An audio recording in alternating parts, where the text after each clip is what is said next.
All right. Well, right back again here on my YouTube channel, Wanderlust, which is search for Forrest Fenn's Gold.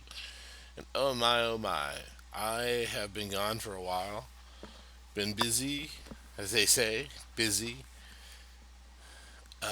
with work, and I went and I'll have to tell you, I put boots on the ground. I went out on a trip. I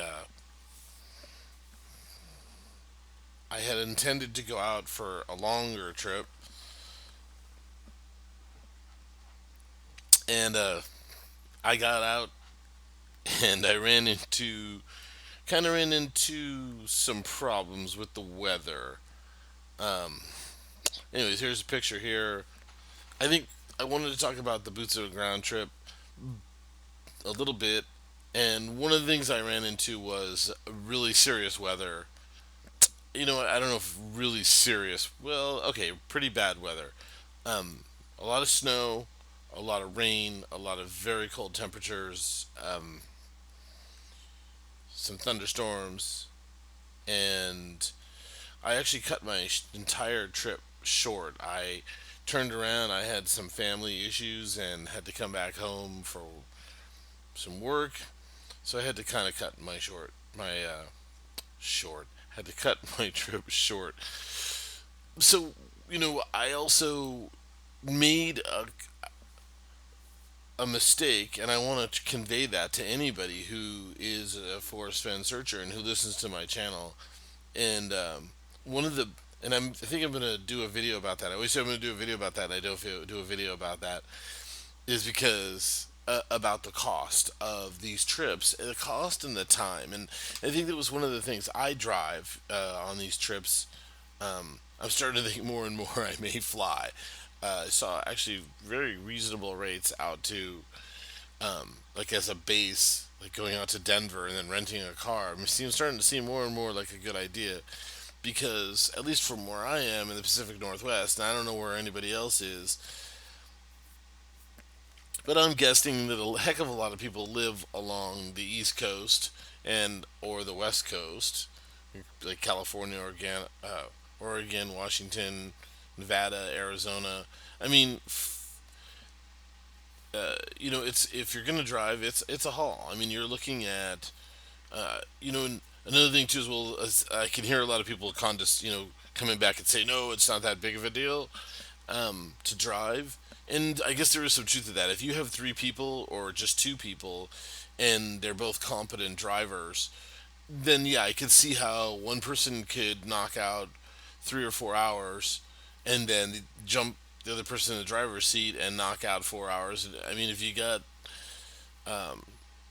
or longer. I mean, if you have three people, you could knock out a 15-hour rally and bang out a lot of miles. Can get down the road that way if you're that organized and you just want to, you know, do the thing where when people drive by you, you're like passed out in the passenger seat, drooling on the window. Um, so I, getting I have two as usually I have like a whole bunch of points and it's hard to kind of get them out, but so I put in a lot of miles. I had the mileage all racked up. Let's see if I can pull that up again. So yeah, as an example, I'm looking at you know the distances that I was driving are from one hop from home to the first hop is 523 miles, and then the next day drove 418 miles. The next day 266 miles, and then the next day 200 miles. So I mean these mileages can start adding up on any person. At least it does on me. And I like driving. I like seeing the United States. I love the scenery along the highway, and I'm a sucker for a highway stop. And I every time I go by signs that say, and I'm making up a joke like from the movie from the 70s, largest ball of twine. You're like, what kind of sucker is going to pull over to see that? It's weird how when that exit comes up, you're like, you know what? I need to see the largest ball of twine, and it's weird how you just end up. pulling off. Sometimes you need to be on the road for a long time, and I swear they're really smart out there. Is they know that you've been stuck behind that wheel, and the next exit's not for another you know 60 or 70 miles, and they get you because you need to pull over to use the facilities, and then you're like, oh, might as well go see the biggest ball of twine. Um, I'm just using that because it's in the movie with Chevy Chase. But with that being said, yeah, it's a lot of mileage, a lot of time on the road, a lot of windshield time to think about the thrill of the chase and keep repeating the poem over and over and over again for hours at a time as you burn, hundreds of dollars worth of fuel. And so, one of the biggest mistakes that I think I want to convey to other searchers, if you are still listening, is that trying to do too much. I think that's a mistake I've made over and over again, and I did it again on this trip. Is and it's funny too because if you're a searcher and you've been doing at it for a while, you've been looking for 2, 3 years, maybe longer.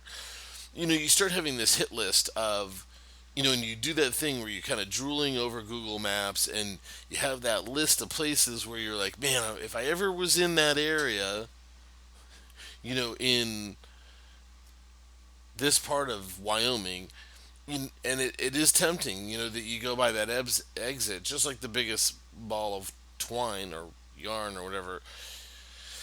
You see that exit and you kind of think as that exit's approaching, you're thinking, I saw that on Google Maps, or I was looking at that last night on the on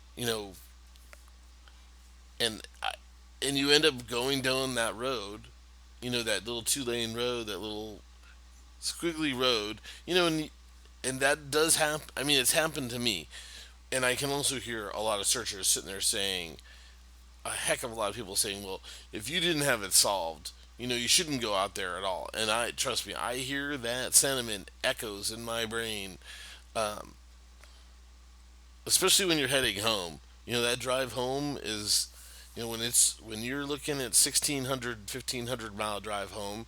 There's a lot of talking about the drive of shame. It's just everything echoes in your head, and you start thinking about that one place that was really good, and I take a bunch of pictures of it, and then you start thinking to yourself, if I had just gone over that one more bluff, if I had looked over one more rock, if I had gone just a little further, um, maybe it would have been there. Maybe it would have been there. And so that. I guess that's the point of this rant. Is this is going to turn into um, hold on. I think another problem that you get is, and yeah, I'm not somebody who has, Forrest Fenn's right. Maybe I should just make a canasta league around here, and that maybe that's what I should do. Is I might, save me a lot of time and money and energy making the canasta league. So yeah, time and money, and I think that was two of the things that 2 points that I wanted to make in this rant is that there's a realization when you go out there on boots on the ground is that I don't know about you, but I have, and most people I'm guessing are like that. Not, I know you're gonna get people are gonna be the exception. They're gonna say, "Hey, I'm independent and wealthy," or "I'm retired," or whatever it is. And "I'm so poor it doesn't matter." But for the rest of us, you have finite amounts of money, and you have to some degree finite amounts of time, because you have obligations and other things that you need to do. I mean, really, in regards to this chase, I just think that those are two of the big limiting reagents, and I'm talking about for myself. But I think it applies to a heck of a lot of other searchers. Is that you know you have the limiting reagent, the limiting factors to this thing is time and money, and it, if you don't care, I mean, you can go completely broke running around looking for this thing, just burning your credit card. And I guess that's true. If you just throw a ton of money at this thing, yeah, you can buy a bunch of time. You can be out there for 90 days, or longer. I mean, you could be out there all year, and live in the back of a truck or something. I mean, but it's rough. You know what I mean? That's really roughing it. So, anyways, my point is that time and money are definitely a huge problem. One of the biggest problems I have is that I hop all over the place. I guess I was making that point before. So yeah, that's one of the biggest problems that I've made, or one of the biggest mistakes I've made is going out and kind of being a kid in a candy store. And I have a plan. I mean, I didn't just willy nilly, drive around. I mean, I had very specific places that I wanted to go look at, and then they were sort of like you could sort them, right? I had my A places, and I mean my boots on the ground trip was specifically geared to hit those A places, and then you kind of have I have B places that are kind of along the way, right? And then you kind of have those C and then the places where, but then you also have, I tend to do that as well, is when you're out there you see things and you kind of, and that's, you didn't even know you were going to see that. And so those are fun too, and I think that's part of traveling. I don't care who you, for me, if I'm in the south of France or wherever I am, on the planet Earth, one would hope, if you're traveling, no matter what, I mean, you see something and you say, hey, I got to go check that out. Went to New York City, had been there in a long time, went down to Brooklyn. There was definitely some things I wanted to see, but there were a couple of streets where I went by and went, man, that's really interesting, that thing down there, and, that old area. Went down and looked at it. It was great. Didn't even know it was there. And so, I think that applies to any travel and it applies to the thrill of the chase. The problem with things like that is it goes back to time and money. You got to schedule. You're here at this place, and your plan was to go look at the two or three things that we're looking at in this picture. Go over to those areas, and if you see something else along the way or other things along the way, it starts chewing up time. And if you have an agenda, like you've booked a place down the road for 300 miles, I mean, you need to skedoodle the next day down the road, to make your reservation. Otherwise, you're going to lose you're going to get whacked with a lot of fees. And I like traveling that way. And you save money because I can pre-book things. I know there's people out there going to say, well, you could just fly by the seat of your pants. But and that's, I don't know, that in my opinion, that's kind of fraught with some problems. Um, and it is true. I am going out, and I have a hit list of places where I'm saying, hey, this is someplace I've got to go look around. Um, so yeah, that's the point of this video. I mean, actually, these yeah, this YouTube stuff is, I'm getting cut at 15 minutes, I think, because I don't have enough subscribers and enough views and all that. So I think as you get more and more, YouTube throws you more and more things that you can do. Um, but I think that was one of the things I came away from this boots on the ground, was not to mention, I mean, a big bag of self-loathing, but also and dirty clothes.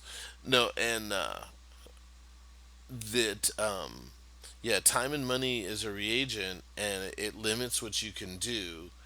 And I don't know about other people. I just don't have big piles of money. I have a fair amount of time on my hands, but money I don't. And I'm going to cut this video here, and I'm gonna maybe like jump on another one here real quick, and give my other two or three rants about my trip. So like my videos and subscribe, and thanks for listening. And maybe I'm gonna pound out this other part and post it real quick too.